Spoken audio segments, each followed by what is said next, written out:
Assalamualaikum warahmatullahi wabarakatuh. Hai teman-teman, saya Pariska El Maulida. Pada video kali ini, saya akan menjelaskan tentang pengembangan bahan ajar. Namun, yang membedakan dengan video sebelumnya, kali ini saya akan lebih fokus menjelaskan bagaimana cara atau langkah mengembangkan bahan ajar SKI kelas 4 MI. Oke, langsung saja pembahasan yang pertama adalah kita mengingat kembali nih pengertian dari bahan ajar. Bahan ajar merupakan segala bentuk bahan yang berisikan materi dan mengacu pada kurikulum tertentu guna mencapai kompetensi yang telah ditetapkan atau ditentukan. Kemudian kita ingat-ingat kembali bahan ajar ini secara umum dapat kita kategorikan menjadi dua bentuk. Bentuk yang pertama adalah bahan ajar cetak.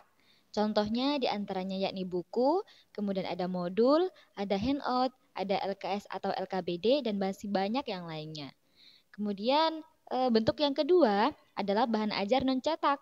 Contohnya adalah bahan ajar video, bahan ajar audio, kemudian bahan ajar slide atau PPT, kemudian ada bahan ajar interaktif baik di aplikasi maupun di website, dan masih banyak contoh yang lainnya. Pembahasan yang selanjutnya adalah langkah atau sintak pengembangan bahan ajar. Secara umum, langkah-langkah untuk mengembangkan bahan ajar ada tiga. Yang pertama adalah analisis kebutuhan bahan ajar, kemudian yang kedua adalah membuat peta bahan ajar, dan yang ketiga adalah penyusunan bahan ajar. Untuk lebih jelasnya atau lebih rincinya, kita akan membuat contoh mengembangkan bahan ajar SKI mata pelajaran kelas 4 MI semester 1. Bentuknya kita akan kembangkan menjadi LKS atau LKBD. Jika teman-teman bingung atau belum tahu apa sih LKS itu, LKS atau LKPD ini merupakan lembar kerja siswa atau lembar kerja peserta didik yang merupakan sebagian dari bahan ajar dan termasuk pada bahan ajar cetak berupa lembar-lembar kertas yang berisi materi, ringkasan, petunjuk-petunjuk penggunaan, serta tugas. Selanjutnya kita akan membahas lebih rinci bagaimana tahapan atau sintak dari mengembangkan bahan ajar SK ini. Yang pertama adalah tahap analisis kebutuhan bahan ajar. Jadi ada 3 poin yang harus kita analisis. Yang pertama adalah kurikulum. Dalam kurikulum ini yang perlu kita analisis adalah KI atau kompetensi intinya, kemudian KD atau kompetensi dasarnya, serta tujuan pembelajaran, kemudian kita membuat indikator pembelajaran, serta EPK atau indikator pencapaian kompetensinya. Nah, baru setelah itu kita akan menganalisis sumber ajar. Maka dalam pemilihan sumber ajar ini kita harus memperhatikan atau mempertimbangkan ketersediaan sumber ajar, kemudian relevan atau tidaknya sumber ajar, serta kemudahan kita untuk memperoleh sumber ajar. Lalu yang ketiga kita menganalisis karakteristik peserta didik, karena kita tahu bahwa pemahaman peserta didik biasanya itu berbeda. Kemudian kita perlu menganalisis usia mereka. Kemudian kita menganalisis lagi tingkat perkembangan, pemahaman, serta yang penting lagi adalah gaya belajar mereka. Karena peserta didik itu bermacam-macam gaya belajarnya. Ada gaya belajarnya secara visual, ada yang audio visual, ada yang berupa audio, ada yang kinestetik atau belajar dengan mempraktikkan.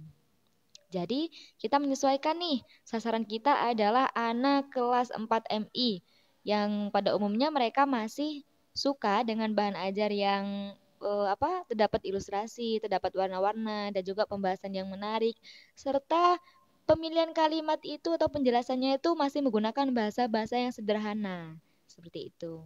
Oke teman-teman, langkah yang kedua adalah tahap penyusunan bahan ajar, di mana pada tahap ini kita akan menentukan komponen apa saja yang akan kita cantumkan dalam bahan ajar yang kita kembangkan atau yang kita buat. Jadi ketika kita tadi menentukan bahwa akan mengembangkan bahan ajar SKI menjadi LKS atau LKPD, maka komponennya diantaranya ada judul, ada petunjuk belajar, ada KI dan KD, ada materi pokoknya apa, kemudian ada informasi pendukung ini terkait materi dan lain sebagainya. Kemudian ada tugas-tugas serta ada langkah kerja dan tentunya ada penilaian. Selanjutnya adalah tahap yang ketiga, yakni tahap penyusunan bahan ajar. Tahap ini adalah tahap inti, di mana tahap pelaksanaan kita untuk mengembangkan bahan ajar. Yang pertama kita melakukan perencanaan.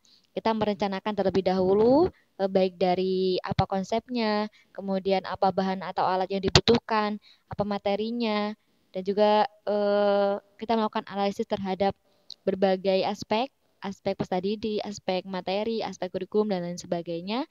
Setelah kita rencanakan dengan baik, maka kita akan masuk ke tahap pelaksanaan.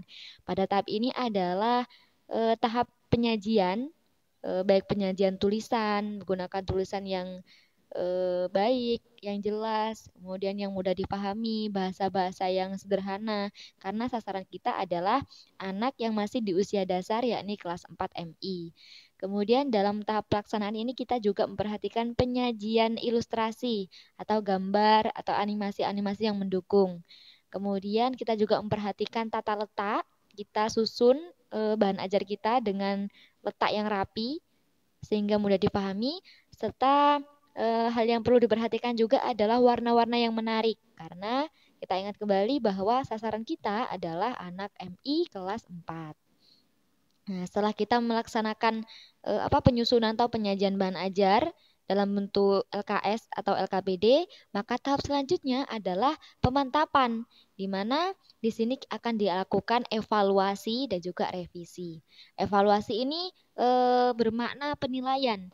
Jadi, bahan ajar yang sudah kita kembangkan itu dinilai. Setelah itu, jika ada kekurangan atau kesalahan, maka akan kita lanjut ke tahap revisi atau perbaikan. Jadi bahan ajarnya kita perbaiki lagi supaya menjadi bahan ajar yang bagus, yang dapat membantu tercapainya tujuan pembelajaran atau kompetensi yang harus dimiliki peserta didik. Oke teman-teman, ini dia contoh dari LKS atau LKPD, lembar kerja peserta didik, di mana di situ ada beberapa komponen, yakni identitas, ada nama, ada kelas, itu kelas 4, ada sekolah, yakni Madrasah Ibtidaiyah, kemudian ada mata pelajaran, tentunya SKI, Sejarah Kebudayaan Islam, serta materi pokoknya, yakni masa awal dakwah Nabi Muhammad SAW. Komponen selanjutnya ada kompetensi dasar atau KD, ada juga indikator pencapaian kompetensinya, serta tujuan pembelajaran. Di situ teman-teman bisa lihat bahwa penyajiannya itu dengan warna-warna yang menarik, serta ada animasi atau gambar-gambar yang menarik juga. Ini selanjutnya ada rangkuman materi, penjelasan materi secara ringkas, bagaimana masa awal dakwah Nabi Muhammad, kemudian bagaimana keteladanan Nabi Muhammad dalam berdakwah, serta ketabahan para sahabat Nabi dalam berdakwah. Di lembar selanjutnya itu ada langkah-langkah kegiatan, yakni panduan untuk peserta didik. Kemudian ada juga penilaian harian, di mana itu mereka disuruh untuk mencocokkan jawaban, menentukan jawaban dengan memberikan garis salah atau benar pertanyaan tersebut. Kemudian ini ada juga laporan cerita. Anak-anak atau peserta didik disuruh untuk menulis jawaban dalam bentuk cerita secara ringkas pada kolom yang telah disediakan. Tinggal mengisi saja anak-anak pada lembar jawaban tersebut.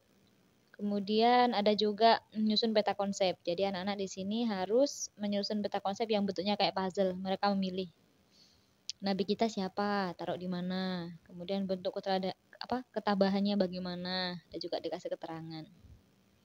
Seperti itu teman-teman contoh dari bahan ajar LKPD atau LKS yang sudah dikembangkan dari materi pokok, yakni keteladanan dakwah Nabi Muhammad pada materi SKIMI kelas 4. Oke teman-teman, itu dia penjelasan mengenai cara atau langkah mengembangkan bahan ajar SKI. Semoga dapat bermanfaat untuk teman-teman semuanya. Jumpa di video selanjutnya. Assalamualaikum warahmatullahi wabarakatuh.